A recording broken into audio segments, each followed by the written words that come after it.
I'm Dr. Ganz Ferrance, and I'm here with Reverend Patrick Cameron, and we're here just going to talk about a lot of different spiritual concepts today and find out a little bit about you as well, Reverend Patrick. Well, you know, years ago, I was in a Lethal Weapon 1 and 2.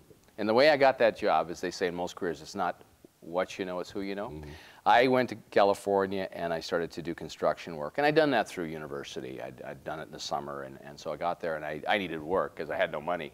So I hooked up with a construction crew. And through that work, ended up sort of networking my way onto a construction crew for one of, at the time, one of the top directors in Hollywood, a man by the name of Richard Donner, who's just a gem and a wonderful man and still out there making movies.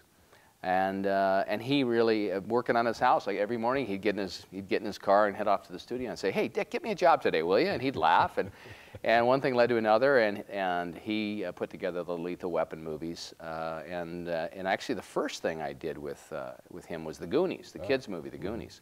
I got a call one day, and I had an agent, but it wasn't doing much for me at the time. And the agent said, "Hey, you're going up to Bodega Bay to film this movie, The Goonies." And I thought, "Oh, yeah, okay, great," you know. So it was quite non-linear. It wasn't a straight line.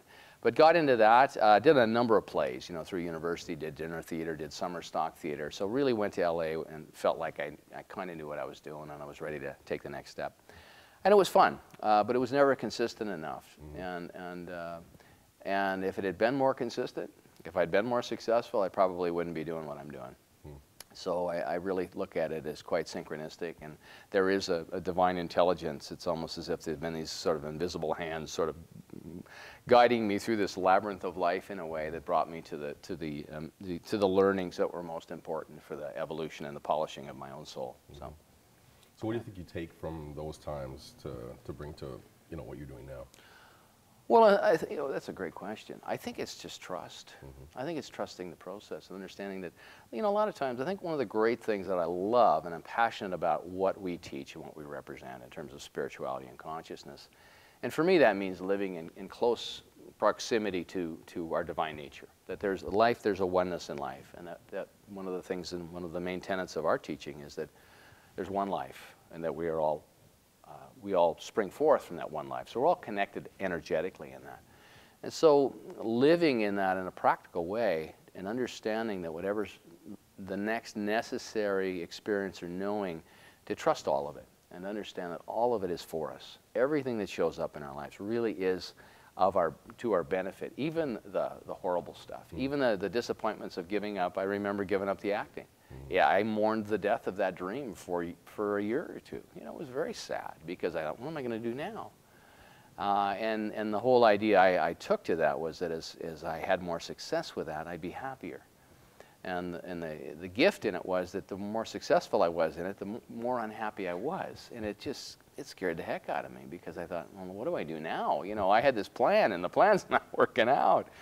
So I think it's been really wonderful because once you step into it and realize there's a bigger idea that is shaping all of us if we accept it and we work in co-creation with it. You know, not that we're victims in this, but we do choose. We choose how to respond to our environment and our experiences. And my experience has been as consciousness evolves, the experiences evolve.